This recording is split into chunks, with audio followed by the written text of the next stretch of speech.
ठीक है, चलो। तो जसविंदर, आपने भी क्वेश्चन पूछा कि ओपन शिफ्ट, हम लोग एजोर क्लाउड ही पढ़ रहे हैं, लेकिन आपका एक क्वेश्चन मैं क्लियर करता हूँ। आपने पूछा ओपन शिफ्ट और कुबरनीटिस अलग अलग है या सेम है ना? देखो, आप एक जब आपको एक कुबरनीटिस क्लस्टर सेटअप करना होता है ना, तो हम लोग जनरली कैसे करते थे पहले, अभी की बात नहीं कर रहा हूँ, पहले की बात कर रहा हूँ। हम लोग मार्केट में जाते थे, और या तो अगर हमारे पास फिजिकल सर्वर्स हैं या नहीं है तो खरीद के ला लेंगे, नहीं है अगर है तो उसको यूज कर लेंगे। या फिर हमारे पास अगर कोई हाइपरवाइजर है, VMware हो गया, वर्चुअल बॉक्स हो गया, तो वहां पे हम लोग 2-3 VM बना लेंगे। जैसे मान लो मैंने 3 VMs बना ली, ये मेरी 3 VMs बन गई। और उसके बाद एक सॉफ्टवेयर होता है मार्केट में कुबरनेटिस सेटअप करने के लिए, वो है क्यूब एडीएम, आपने सुना होगा ये। तो क्यूब एडीएम को आप क्या करो, इस एक मशीन पे जाके, किसी एक मशीन पे जाके इंस्टॉल करो। जिस पे भी आप इंस्टॉल करोगे ना, तो वो मशीन बन जाती है मास्टर नोड। ठीक है, मतलब कुबरनेटिस का मेन सर्वर, मास्टर नोड। भाई मैं बहुत लेमन लैंग्वेज में एक्सप्लेन कर रहा हूँ, बाद में डीप में जाएंगे। तो जब भी आप क्यूबेडियम किसी सर्वर पे इंस्टॉल करते हो तो वो बन जाता है मास्टर नोड। और फिर आपको ना ये सर्वर एक टोकन देगा, यहाँ पे आपको एक टोकन मिलेगा। वो टोकन को आप लेके जाओ और अलग सर्वर पे रन कर दो। एक कमांड टोकन मिलेगा, कमांडर टोकन, वो यहाँ पे भी रन करो और उसी को यहाँ पे भी रन करो। जैसे आपने रन किया तो क्या हुआ, ये दोनों सर्वर्स इस मेन मास्टर नोड से कनेक्ट हो गए। और जैसे ही कनेक्ट हो गए, तो ये तीनों साथ मिलके काम करेंगे। और जब दो या दो से अधिक सर्वर साथ मिलके काम करते हैं आईटी इंडस्ट्री में, उसको हम लोग बोलते हैं क्लस्टर। तो ये बन गया क्लस्टर। ठीक है, और इसका नाम क्या दिया गया, तो सर्विस कौन सी चल रही है इसमें, कुबरनेटिस, तो इसको बोलते हैं कुबरनेटिस क्लस्टर। अब ये क्लस्टर आपने खुद से बनाया है, इसकी मैनेजमेंट आपको करनी पड़ेगी, इसकी सिक्योरिटी आपको करनी पड़ेगी, इसका सेटअप वगैरह, डिप्लॉयमेंट वगैरह सब आपको करना पड़ेगा खुद से। ठीक है, 1 बाय 1 इसकी मैनेजमेंट वगैरह सब आपको देखनी पड़ेगी। बट उसी टाइम पे रेड हैट वालों ने क्या किया, रेड हैट एक कंपनी है मार्केट में, सिंगापुर बेस्ड। उन्होंने क्या किया, उन्होंने अपनी एक सर्विस ही लॉन्च कर दी। क्या बोला, ओपन शिफ्ट। ठीक है, मोस्टली लोग red hat open shift use करते हैं। तो उन्होंने क्या बोला कि भाई अगर आपको कुबरनेटिस क्लस्टर सेटअप करना है, तो खुद की मशीन मत खरीदो, खुद का सर्वर मत बनाओ, खुद के रोल्स वगैरह मत मैनेज करो, खुद से सेटअप मत करो, हमारे प्लेटफॉर्म पे आओ, ओपन शिफ्ट प्लेटफॉर्म पे। हम आपको यहाँ पे एकदम प्रॉपर एक यूजर इंटरफेस देंगे। ठीक है, जैसे जिसको आप GUI कह सकते हो, GUI, एक GUI यूजर इंटरफेस देंगे। आप उस इंटरफेस पे जाओ, और आपको जो भी स्टेप्स लेने हैं कुबरनेटिस सेटअप करने के लिए, आप वहां पे सिंपली क्लिक करो या अपना रिक्वायरमेंट बताओ, आपको क्लस्टर वहां पे रेडी मिल जाएगा। ठीक है, सिक्योरिटी वगैरह वहां पे सब कुछ इनबिल्ट होती है। ठीक है, CI/CD वगैरह आप इजिली इंटीग्रेट कर सकते हो। ठीक है, ओपनशिफ्ट सपोर्ट भी प्रोवाइड करता है, अगर कहीं पे स्टक हो रहे हो तो रेड हैट टीम से कनेक्ट करो, आपको सपोर्ट करेंगे। ठीक है, तो ये ओपनशिफ्ट क्या है, ओपनशिफ्ट एक प्लेटफॉर्म है जो आपको कुबरनेटिस की सर्विस प्रोवाइड करता है, आपको एक यूजर इंटरफेस देके। अब ये कब था, जब ये क्लाउड वगैरह पे कुबरनेटिस सर्विस नहीं आया था, नहीं आई थी। लेकिन अब क्या है, अब हमारे पास क्लाउड पे भी कुबरनेटिस सर्विस है। तो लोग, कई कंपनीज ओपन शिफ्ट पे जाने की बजाय वो प्रेफर करते हैं कि हम क्लाउड पे जाएं कुबरनेटिस सर्विस लेने। तो वो EKS लेते हैं, AKS लेते हैं, GKE लेते हैं। EKS AWS का, GKE गूगल वालों का, और आपका AKS अजोर वालों का। ठीक है, इनकी सर्विस लेते हैं। अब ये भी क्या कर रहे हैं, ये भी आपको कुबरनेटिस सर्विस प्रोवाइड कर रहे हैं, लेकिन ये भी आपको एक तरह का यूजर इंटरफेस देते हैं जहां पे आप जाके देख सकते हो कि मेरे कुबरनेटिस में कितना वर्कलोड है। ठीक है, कितने नेम स्पेस बने हुए हैं। AWS में तो नहीं, लेकिन अगर आप कभी एजोर कंसोल पे AKS क्रिएट करोगे तो वहां पे आप देखोगे AKS क्लस्टर के अंदर आपको एक ग्राफिकल यूजर इंटरफेस में ऑप्शन दिख रहे होते हैं, नेम स्पेस चेक करने का, पॉड चेक करने का, डिप्लॉयमेंट चेक करने का, सीक्रेट चेक करने का, सब कुछ चेक करने का। तो ये चीजें क्लाउड बेस्ड हो गई। ठीक है, पहले और ओपन शिफ्ट क्या है, इसको, ये क्लाउड बेस्ड नहीं है, ये कंपनी अपना ऑफर कर रही है, बट उन लोग काम कर फिजिकली रहे हैं। ठीक है, समझ में आया ओपन शिफ्ट और कमोडिटी में फर्क क्या है?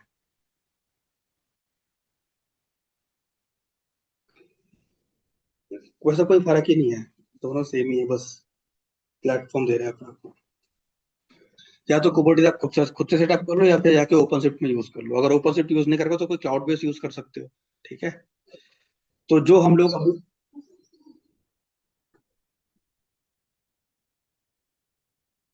हाँ, कंसेप्ट कुबरनेटिस का ही है। प्रोडक्ट भी अलग नहीं है, इंटरफेस अलग अलग मिलता है। अगर आप खुद बनाओगे तो आपको पूरा CLI से मैनेज करना पड़ेगा। ओपन में जाओगे तो आपको GUI मिलता है, वहां से मैनेज कर लोगे। बाकी सब कुछ वहां पे रहेगा, नेम स्पेस वहां रहेगा, क्यूब CTL से कमांड्स चलेंगी। ठीक है। और आप डिप्लॉयमेंट करना है तो वही कमांड, क्यूब वाले डिप्लॉयमेंट डिप्लॉयमेंट कमांड यूज करोगे जो हम लोग यूज करते हैं नॉर्मली। तो सब कुछ सेम रहेगा जो आप अभी पढ़ोगे ना। जो हमारे सीरीज में कुबरनेटिस आएगा, आप जो वो पढ़ोगे वो आपको हर जगह काम आने वाला है। बस आपको ये दिमाग लगाना है और ये सोचना है कि हम यहाँ पे किस चीजों को कैसे इम्प्लीमेंट करेंगे। मैं आपको पढ़ाऊंगा EKS पे या AKS पे, एजोर कुबरनेटिस सर्विस पे। लेकिन जब आप काम करने जाओगे, हो सकता है कि आप, जैसे आपने बोला कि आपका एरिक्सन का प्रोजेक्ट आ रहा है। एरिक्सन क्या है? नोकिया। और नोकिया वाले क्या करते हैं ना, इन लोग क्लाउड वगैरह पे उतना रिलाई नहीं है। इन लोग मोस्टली काम करते हैं हाइब्रिड सेटअप पे, आधा ऑन प्रेम में आधा क्लाउड पे, इस तरह के काम करते हैं। तो अगर हाइब्रिड पे काम कर रहे हैं इसलिए वो जा रहे हैं ओपन शिफ्ट की तरफ। तो कुबरनेटिस का सब कुछ वही रहेगा, बस क्या है, फर्क क्या है कि आपको वहां पे ओपन शिफ्ट प्लेटफॉर्म मिलेगा कुबरनेटिस क्लस्टर यूज करने के लिए। और आपने पढ़ा कहाँ पे है? एजोर प्लेटफॉर्म पे। तो बस प्लेटफॉर्म का डिफरेंस रहेगा, बाकी सब कुछ सेम है। ठीक है। क्लियर हो गया? ठीक है।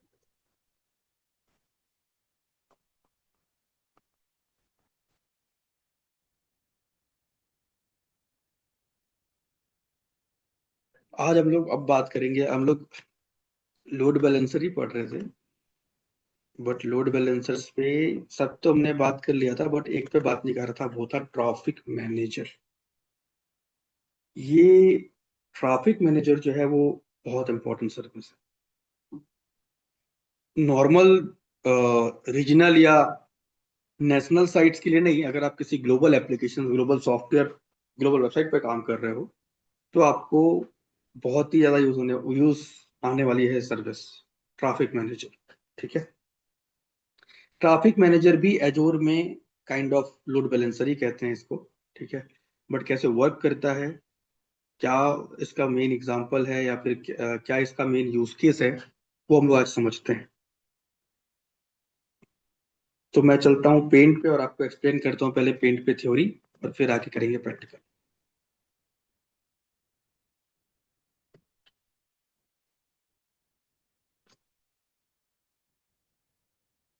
Traffic manager. आपने ट्रैफिक मैनेजर से पहले एजोर में दो तरह के लोड बैलेंसर पे और बात कर चुके हो। पहला है आपका एजोर लोड बैलेंसर जिसमें स्टैंडर्ड और गेटवे होता है, और दूसरा हमने बात किया था एप्लीकेशन गेटवे के बारे में। ठीक है। लोड बैलेंसर जो होता है हम लोग यूज करते हैं सिंगल एंड पॉइंट के लिए। गेटवे लोड बैलेंसर भी हम लोग सिंगल एंड पॉइंट के लिए यूज करते हैं, बट वहां पे डिस्ट्रीब्यूशन नेटवर्क्स लेयर पे होता है। ठीक है, नेटवर्क स्पेस पे करते हैं।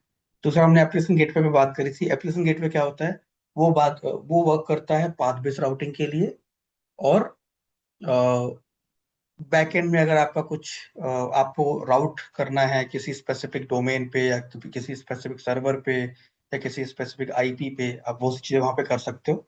और आपको वेब का ऑप्शन भी एप्लीकेशन गेटवे पे मिलता है कि आप वेब एप्लीकेशन फायरवॉल लगा दो लोड बैलेंसर्स के ऊपर।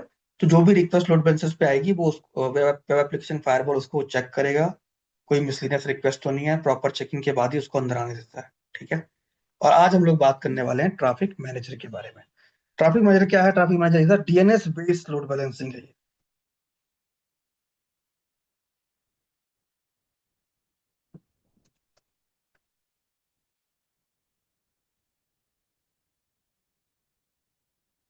ठीक है। ट्रैफिक मैनेजर क्या है? ये DNS बेस्ड लोड बैलेंसिंग है। एंड इसे यूज करके ना आप ट्रैफिक को डिस्ट्रीब्यूट कर सकते हो डिफरेंट डिफरेंट एजोर रीजन्स की तरफ, and एजोर different different and points की तरफ। जैसे फॉर एग्जांपल, मेरा सेटअप चल रहा है सेंट्रल इंडिया रीजन में। मैं चाहता हूं कि सेंट्रल इंडिया अगर किसी कारण से वर्क नहीं कर रहा है, या उस पे कोई प्रॉब्लम आ चुकी है, तो उस ट्रैफिक को, जो ट्रैफिक सेंट्रल इंडिया की तरफ आ रही है, वो रिडायरेक्ट हो जाए किसी और रीजन की तरफ, किसी और लोकेशन की तरफ, और वहां से रिस्पॉन्स मिलने लगे। इससे क्या होता है? हाई अवेलेबिलिटी मिलती है आपके एप्लीकेशन को, आपके प्लेटफॉर्म को, आपके वेबसाइट को। हाई अवेलेबिलिटी, रिलायबिलिटी मिलती है। ठीक है, ये बेनिफिट है। तो कैसे वर्क करता है मैं एक्सप्लेन करता हूँ। देखो, लेट सपोज ये आपका एजोर क्लाउड है। इस एजोर क्लाउड में आपने एक वीएम बनाया, और वीएम बनाने के बाद ये जो लोकेशन है एजोर क्लाउड का जो आपने लिया है रीजन, वो सेंट्रल इंडिया है।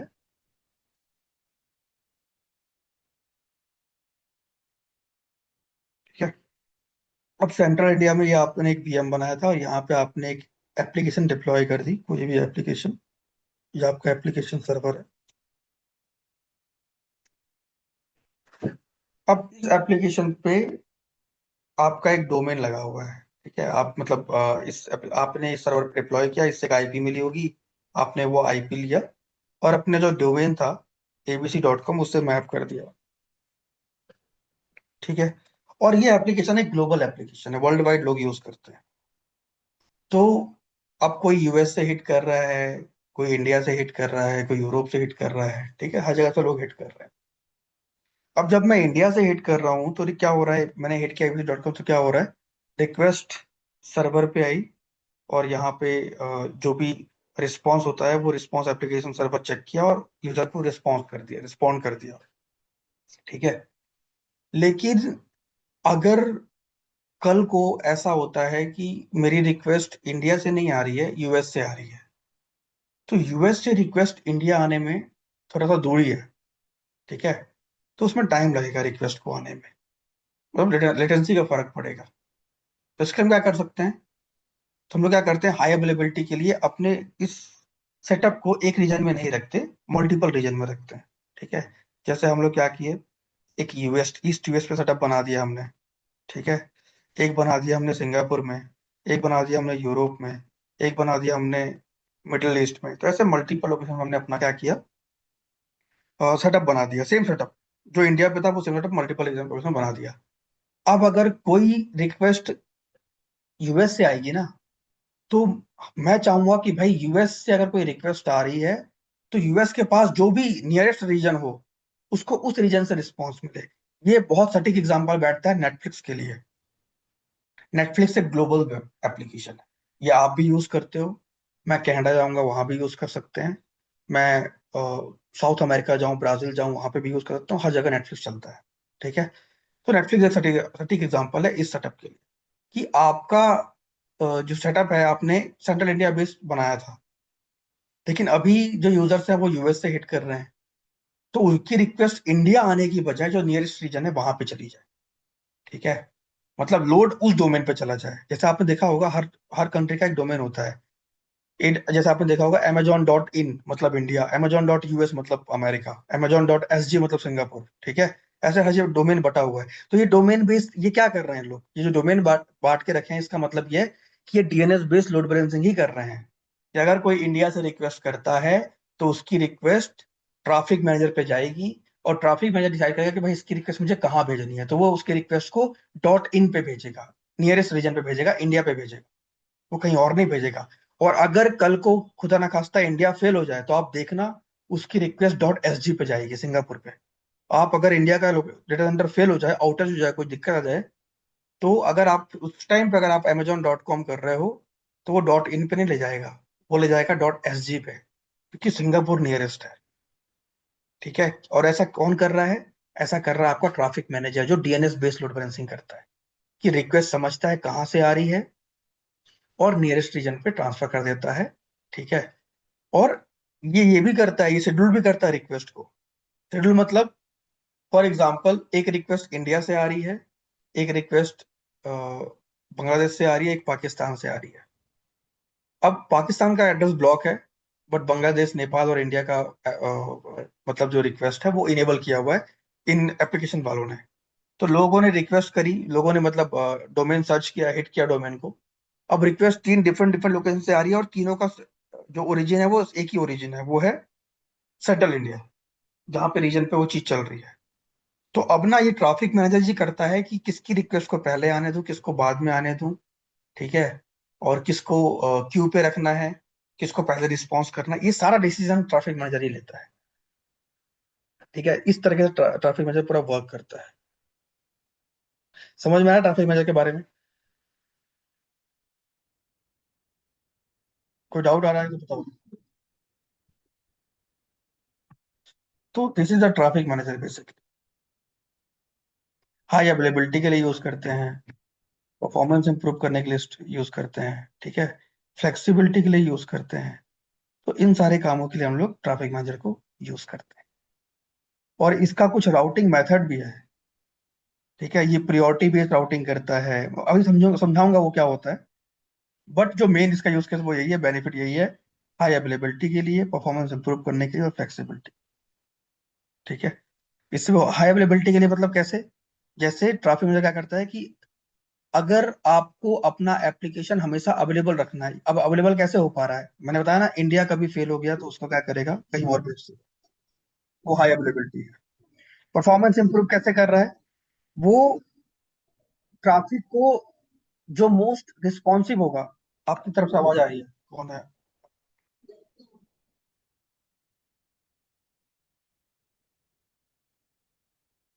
तो ट्रैफिक मैनेजर क्या करता है, वो रूट करता है ट्रैफिक को क्लोजेस्ट और अवेलेबल एंड पॉइंट की तरफ, एंड पॉइंट मतलब डीएनएस की तरफ, कि कौन सा एंड पॉइंट, कौन सा डीएनएस अवेलेबल है, हाईली अवेलेबल है इस रिक्वेस्ट के लिए, वहां पे वो उसको भेज देगा, ट्रांसफर कर देगा, ठीक है। ये उसकी एक इसका बेनिफिट है।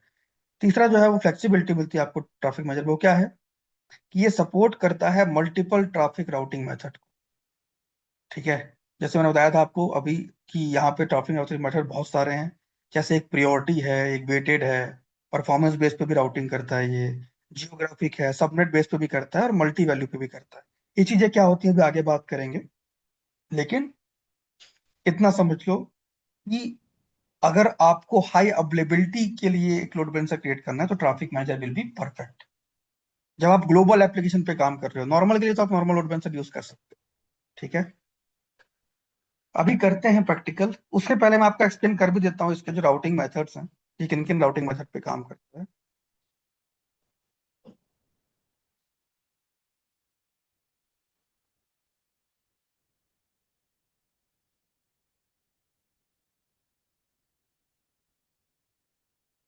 Routing method of load, sorry, traffic manager. Hmm तो इससे कुछ राउटिंग मेथड है, राउटिंग मतलब रिक्वेस्ट को कैसे ये दूसरी तरफ राउट करता है, उसके मेथड्स हैं। एक मिनट रुकिए, मैं इन कर लूँ यार।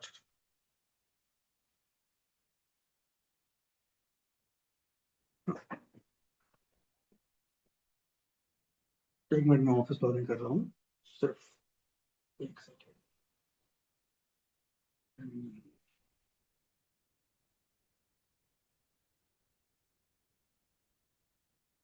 ओके, तो ये कुछ राउटिंग मेथड है ट्रैफिक मैनेजर के, ठीक है। कौन कौन से राउटिंग मेथड है?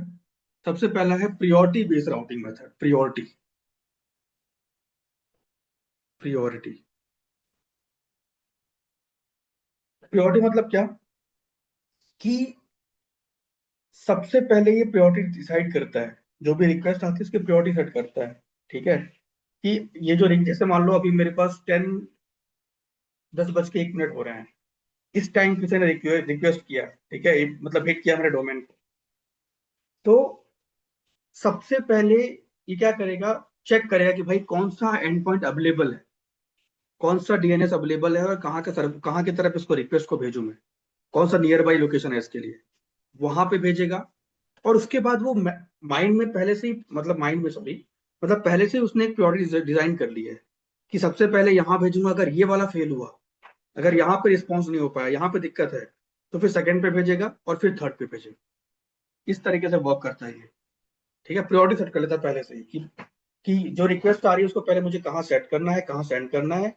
और अगर मान लो उसी टाइम पे मल्टीपल रिक्वेस्ट आ रही है तो वो भी प्रायोरिटी सेट करता है ये, कि कौन से रिक्वेस्ट को पहले रिस्पॉन्स करने देना है। तो ये सारी प्रायोरिटीज का अ, अ, मतलब इंटेलिजेंस इसके अंदर है ऑलरेडी ट्रैफिक मैनेजर के अंदर, ठीक है, कि सबसे पहले कहाँ रिक्वेस्ट भेजेगा, सेकेंडरी कहाँ, फिर थर्ड कहाँ। थर्ड जो है वो वेटेड है। अब वेट का मतलब क्या होता है? वेट का मतलब होता है कि ये ट्रैफिक को मतलब मल्टीपल रूट्स पे ट्रांसफर तो करता है, लेकिन चेक करता है कि ट्रैफिक कहाँ से आ रही है, इसका सोर्स कहाँ से है, ठीक है। कहाँ से जैसे मान लो फॉर एग्जांपल कोई नेपाल से किसी ने हिट किया, किसी ने बांग्लादेश से हिट किया, तो इंडिया वाले ट्रैफिक को वो पहले रिस्पॉन्स करेगा, और जो बाकी आ रहे हैं बाद में उनको बाद में रिस्पॉन्स करेगा। वेट देखता है, वेट मतलब कि रिक्वेस्ट कितना हैवी और कहाँ से आ रहा है, उस बेस पर रिस्पॉन्स करता है। ठीक है, किस चीज के लिए लोग रिक्वेस्ट कर रहे हैं। अगर कोई नॉर्मल पेज के लिए मतलब रिक्वेस्ट कर रहा है जिसपे लोग वेट कर सकते हैं, तो वेट करने देगा। अगर मान लो कोई बैंक की वेबसाइट है, उसको इमीडिएटली पेमेंट करनी है, तो पेमेंट के लिए वो चला रहा है, तो पेमेंट के लिए वेट नहीं कराएगा ना, वो तुरंत फास्टली काम करेगा। तो ये डिसाइड कैसे करता है, ट्रैफिक मैनेजर करता है कि भाई कौन सा पेज और कौन सी रिक्वेस्ट को पहले रिस्पॉन्स करना है, किसको पहले रिस्पॉन्स देना है। ठीक है, वो चीजें वेटेड में आती है। ये आपको क्रिएट करना पड़ता है इन चीजों को लेके, प्रियोरिटी और वेटेड इन चीजों को लेके। थर्ड जो है वो है परफॉर्मेंस।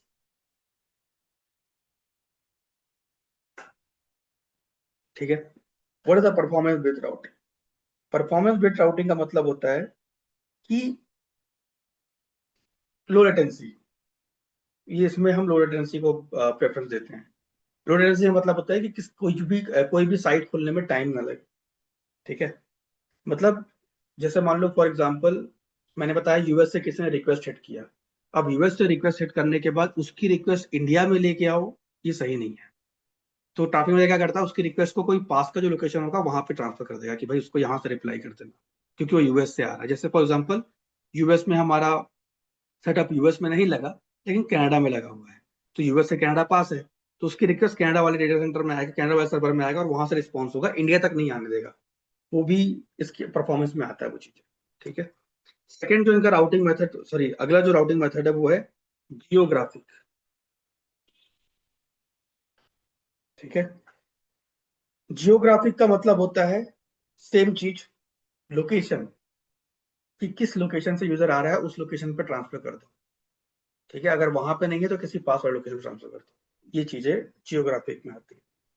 ठीक है, मतलब लोकेशन बेस्ड राउटिंग करता है ये जियोग्राफिक में। उसके बाद क्या है, सबनेट लेवल पे भी राउटिंग करता है ये, सबनेट लेवल।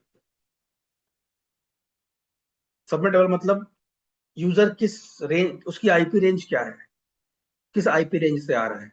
अगर जैसे मान लो आपका कंपनी में क्या होता है, कई कई बार हम लोग एक वो बना जंप पॉइंट बनाते हैं, जंप पॉइंट्स, और लोग वहां से फिर एक्सेस करते हैं सर्वर्स को।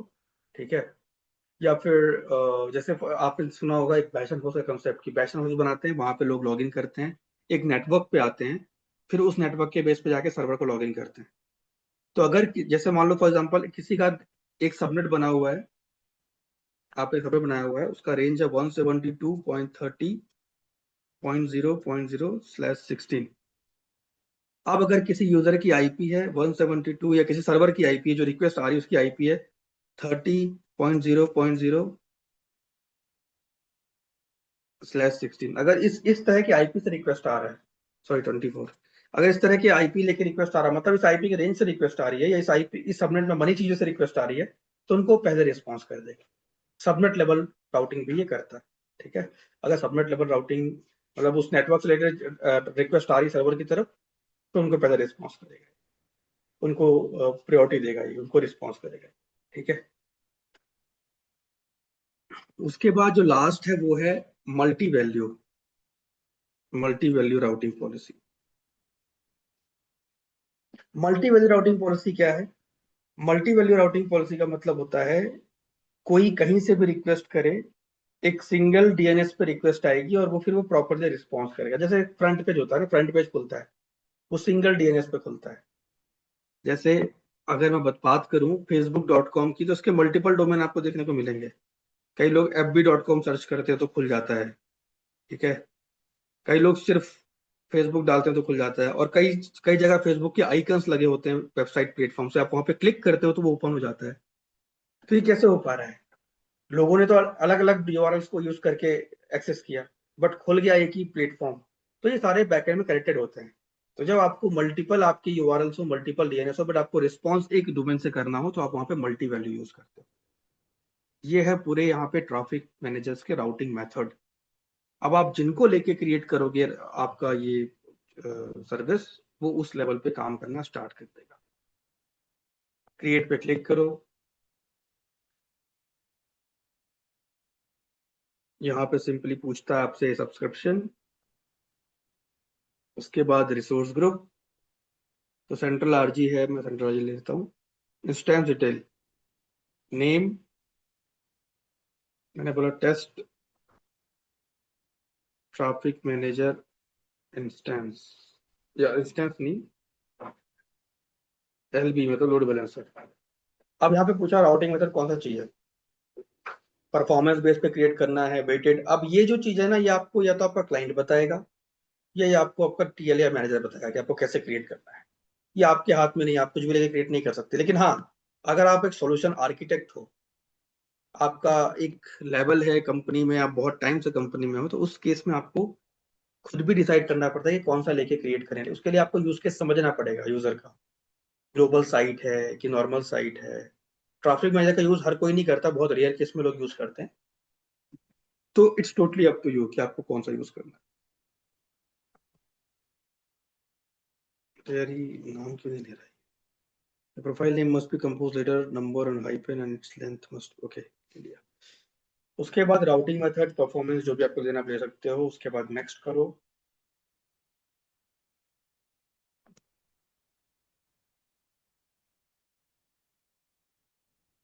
और फिर आप क्रिएट करो।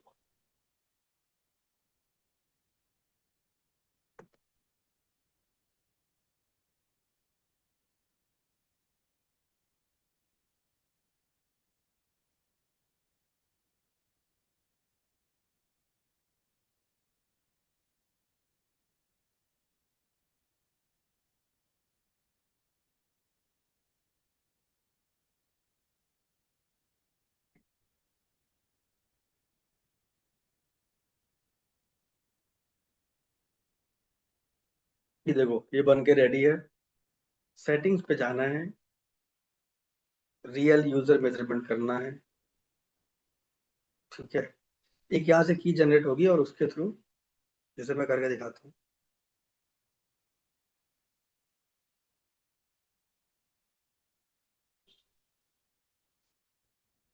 यहाँ से की जनरेट करेंगे, और इस की को ना, देखो जावास्क्रिप्ट बेस की मिली है, इस की को आप कॉपी करो, जिस भी लैंग्वेज में उसमें कन्वर्ट करो, या फिर जावास्क्रिप्ट में जावास्क्रिप्ट में कन्वर्ट करो, या फिर की बस यूज कर लो। और आपके जहाँ पे डेवलपर कोडिंग कर रहा होगा, कोड रखा होगा जहाँ पे राउटिंग वोटिंग डिफाइन किया होगा, वहां पे उसको बोलो कि ये ऐड कर दे, इसको डिफाइन कर दे।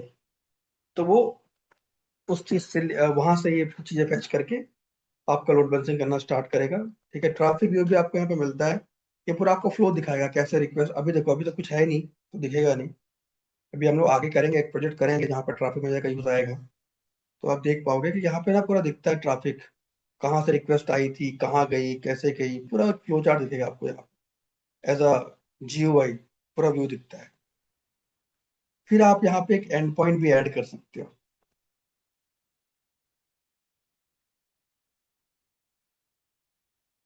एंड पॉइंट मतलब क्या होता है, एक काइंड ऑफ DNS बोलते हैं इसे, भी काइंड ऑफ URL ही है एंड पॉइंट भी। ठीक है, जो एंड पॉइंट क्रिएट कर रहे हो कुछ भी नाम दे दो अभी। Enable and point, target resource type क्या है, ऐप सर्विस के लिए क्रिएट कर रहे हो, ऐप सर्विस स्लॉट के लिए, पब्लिक IP के लिए। मतलब आपको किससे कनेक्ट करना है, इस ट्रैफिक मैनेजर को किससे कनेक्ट करना है, किस पे लोड बैलेंसिंग करनी है, ऐप सर्विस पे करना है, पब्लिक IP पे करना है, किस पे करना है। तो IP ले लो, यहाँ पे IP डिफाइन कर दो, जैसे मैंने, मेरे पास तो IP नहीं है यार, यहाँ पे IP डिफाइन कर दो, और बस उसके बाद ऐड कर दो इनेबल करके। तो यहाँ पे ये भी लिखा है health check, always stop traffic की, health check will determine if traffic can be सब to the end point. Health check यहाँ पे इनेबल इसलिए किया गया है कि अगर कभी जो सर्वर पर रिक्वेस्ट जा रही है, अगर वो प्रॉपर नहीं चल रहा है, तो वहां पे रिक्वेस्ट ना भेजे उसको, यूजर को, ताकि डाउन टाइम ना मिले, तो रिक्वेस्ट ही ना भेजे वहां पे। ठीक है, या फिर कोई एरर दे दे कि 502 बैड गेटवे, या फिर किसी सेकेंडरी रीजन या सेकेंडरी VM पे रिक्वेस्ट भेजे, ताकि जो यूजर है उसको रिस्पॉन्स मिले, वो उसको ऐसा ना लगे कि साइट नहीं चल रही। अगर आप यहाँ पे क्लिक कर दोगे ऑलवेज सर्व ट्रैफिक, इसका मतलब होता है कि हमेशा करते रहो, साइट चले ना चले, VM चले ना चले, करते रहो ट्रैफिक, वो सर्व ट्रैफिक, तो ये है। ठीक है, ये सारी चीजें आपको यहाँ पे देनी पड़ती है, और बस ऐसे आप यहाँ पे आके बैकएंड में ऐड कर सकते हो एंड पॉइंट। उसके अलावा बाकी लोड बैलेंसिंग सेम ही वर्क करती है जैसे बाकी जगह कर रही थी। ठीक है, इस तरीके से डिफाइन करते हैं। बहुत सिंपल है।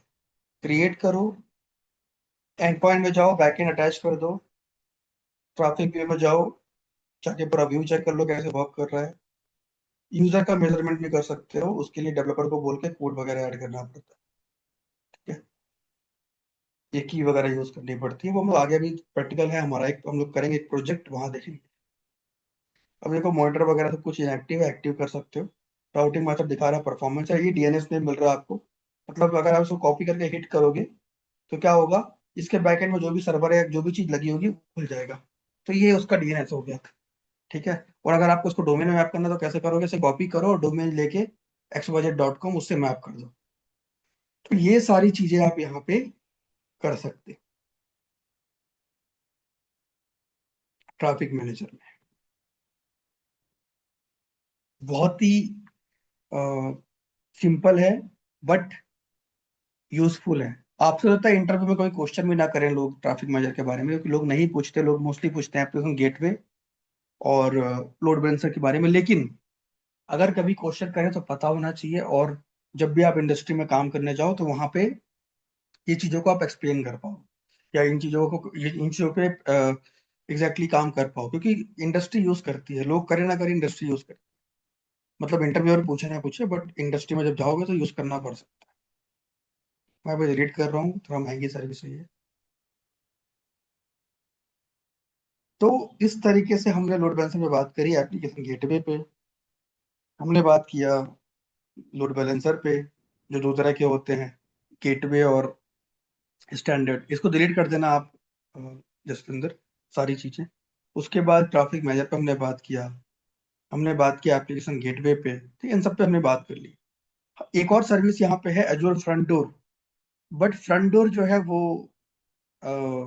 लोड बैलेंसिंग सर्विस नहीं है। ये है हम लोग यूज करते हैं कंटेंट डिलीवरी के लिए। जैसे एडब्ल्यूएस में एक सर्विस है क्लाउड फ्रंट, वैसे ही एजोर में सर्विस है एजोर फ्रंट डोर, सीडीएन। एक्चुअली ये सीडीएन सर्विस है, मैं आपको दिखाता हूँ।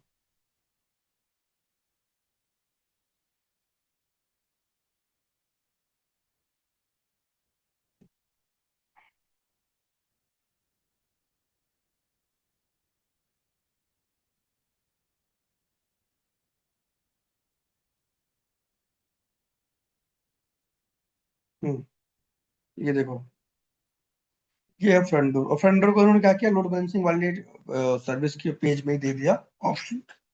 तो यहाँ पे आके आप लोग क्या कर सकते हो, सीडीएन को क्रिएट कर सकते हो। अब सीडीएन क्या है, CDN is stand for content delivery network. ठीक है, कैसे वर्क करता है वो भी मैं आपको एक्सप्लेन कर देता हूँ। सीडीएन के बारे में थ्योरी कर लेते हैं, प्रैक्टिकल नेक्स्ट क्लास में कर लेंगे।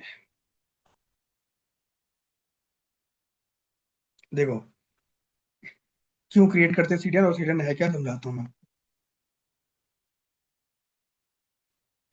इसका फुल फॉर्म होता है कंटेंट,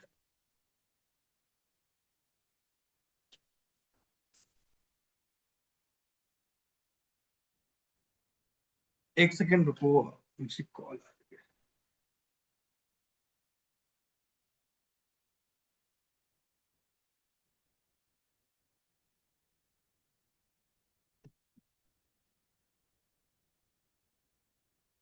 तो जो ये सीडीएन एंड पॉइंट होता है वो किस लिए वर्क करता है समझाता हूँ। इसका फुल फॉर्म होता है कंटेंट डिलीवरी नेटवर्क।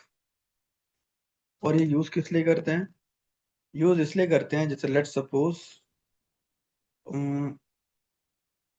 इंडिया में,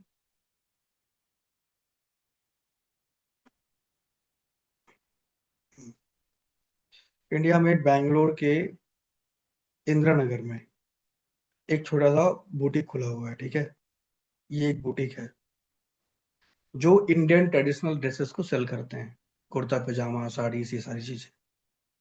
अब अभी तक इनका सिर्फ एक ऑफलाइन स्टोर है इंदिरा नगर में, जहां पे लोग जाके खरीदते हैं, और ये बहुत फेमस है। But now they are planning to increase their business, they want to go online. ठीक है, तो उन्होंने क्या किया, किसी नियर बाय कोई भी आईटी छोटी मोटी कंपनी से, कंपनी को पकड़ा, डेवलपर को पकड़ा, और उनको बोल के इस बुटीक का एक वेबसाइट बनवा ली। ठीक है, तो उसने क्या किया, वो जो बंदा था उसने क्या किया, उसने कोई भी एक क्लाउड चूज किया, एजोर क्लाउड, एडब्ल्यूएस क्लाउड, कोई भी क्लाउड, जैसे एजोर क्लाउड चूज किया, ये रहा एजोर क्लाउड। यहाँ पे उस बंदे ने अपने तरफ से बैठ के कोडिंग वगैरह करी HTML में, ठीक है, क्योंकि बुटीक के लिए सिर्फ एक फ्रंट पेज चाहिए होता है लोगों को अपना प्रोडक्ट दिखाने के लिए, और कुछ नहीं। तो लोगों ने अपना, उस बंदे डेवलपर ने बैठ के अपना कोडिंग वगैरह किया, और क्लाउड पे एक S3 मतलब स्टोरेज बना के, एक स्टोरेज बनाया क्लाउड पे, या फिर एक सर्वर बना के वहां पे उस कोड को डिप्लॉय कर दिया, इस बुटीक के कोड को यहाँ पे डिप्लॉय कर दिया। और बुटीक का एक डोमेन था, वो डोमेन उसने उससे अटैच कर दिया। वो डोमेन क्या था? लेट्स सपोज XYZ boutique.com, ठीक है, ये डोमेन था। अब जब भी कोई भी इस बुटीक के डोमेन को हिट करता था, तो उसकी रिक्वेस्ट यहाँ इंडिया में बने, जो जहां पे भी लोकेशन लिया है वहां पे बने स्टोरेज अकाउंट या सर्वर पे रिक्वेस्ट जाती थी, और उनको रिस्पॉन्स मिलता था, ठीक है। लेकिन मार्केटिंग, और ये जो बुटीक वाला जो ओनर था, वो मार्केटिंग करते करते इतना मार्केटिंग में इन्वॉल्व हो गया कि उसने ग्लोबल लेवल पे मार्केटिंग करनी स्टार्ट कर दी। फेसबुक पे मार्केटिंग किया, इंस्टाग्राम पे किया, मेटा एड्स चलाए। तो एक यूएस में बंदा बैठा था, वो यूएस वाला बंदा सोचा कि मैं बैंगलोर घूम के आता हूँ, इंडिया घूम के आता हूँ। लेकिन इंडिया आने, जब वो इंडिया आने का प्लान कर रहा था, हो सकता है उसके माइंड में एक प्लान ये आया कि जब मैं इंडिया जा रहा हूँ तो let's wear traditional dresses of India, ठीक है। तो उसको सोचा कि मैं कुर्ता पजामा पहनूंगा, ये सब चीजें वहां के लोगों को इंटरेस्ट होता है। तो उसने ऐसे ही स्क्रॉल कर रहा था, अब उसने वो सोचा, उसने स्क्रॉल कर रहा था, वहां पे इस बुटीक का ऐड आ गया। और जैसे ही उस बंदे ने उस बुटीक के ऐड पे, वेबसाइट का लिंक था, उस पर क्लिक किया, तो क्लिक करते ही इनकी साइट नहीं खुली। 2-3 मिनट तक पेज घूमा, लोड हुआ, बट नहीं ओपन हुआ। क्यों नहीं ओपन हुआ? क्योंकि साइट चल रही है इंडिया में, और रिक्वेस्ट आई है यूएस से। लेटेंसी के कारण या बहुत सारी चीजों के कारण साइट नहीं खुली, या खुली तो 3-4 मिनट के बाद खुली, लेकिन 3-4 मिनट कोई वेट नहीं करता। तो उसको वो चीज बुरी लगी, और उसने आगे ओनर को कमेंट कर दिया, या उनको बोल दिया कि we wanted to buy your things from US, but your site is not working, we are not able to see anything, this is not appropriate, कुछ भी उसने बोल दिया। तो वो देख के ओनर को लगा बुरा, और ओनर ने जाके उस सर्विस प्रोवाइडर जिसने उसका साइट बनाई थी, एजोर क्लाउड पर डिप्लॉय किया, तो उसे जाके बोला कि अभी मेरे जो कस्टमर्स हैं वो ये प्रॉब्लम फेस कर रहे हैं, तो इसके लिए कोई सॉल्यूशन आपको देना पड़ेगा। तो उसके लिए उसने क्या सॉल्यूशन दिया कि एजोर में एक सर्विस होती है, CDN, कंटेंट डिलीवरी नेटवर्क। अगर वो सर्विस मैं इनेबल कर देता हूं, तो उससे क्या होगा, एजोर के जितने भी रीजन्स हैं world wide, central India, central US, east US, west, जितने भी रीजन वर्ल्ड वाइड हैं, उन सारी रीजन में आपका कंटेंट एज अ, जितने भी, और जो ये रीजन है ना, वहां पे होता है एज लोकेशन। एज लोकेशन मतलब जो फ्रंट एंड को एज अ कैशे अपने पास स्टोर करता है, एज लोकेशन होते हैं हर रीजन के पास, ठीक है। तो जितने भी एज लोकेशन वर्ल्ड वाइड है, उन सारे एज लोकेशन में आपके कंटेंट को स्टोर कर देगा। तो यूएस में भी एज लोकेशन होगा, वहां पे भी कंटेंट पे स्टोर हो जाएगा। तो जैसे ही वहां पे स्टोर होगा, तो उससे क्या फायदा है? उससे ये फायदा है कि अगर कोई कस्टमर यूएस से रिक्वेस्ट कर रहा है, तो उसका जो नियरेस्ट एज लोकेशन होगा, वहां पे कंटेंट तो पड़ा ही हुआ, फ्रंट एंड कंटेंट बुटीक का, तो उस कस्टमर को रिस्पॉन्स यूएस से मिल जाएगा, उसको इंडिया ओरिजिन तक आने की नीड नहीं पड़ेगी। तो इसीलिए ये CDN को यूज किया जाता है, फॉर कंटेंट डिलीवरी, कि आपका कंटेंट डिलीवरी हो वर्ल्ड वाइड, कभी किसी लेटेंसी का फर्क ना पड़े, ठीक है। ये है main use case of CDN। I hope समझ में आया होगा आप लोग को CDN के बारे में। इसका प्रैक्टिकल पेन बचा है, हम लोग वो कल करेंगे।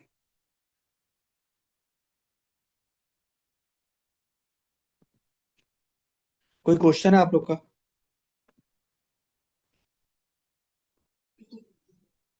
सब क्लियर?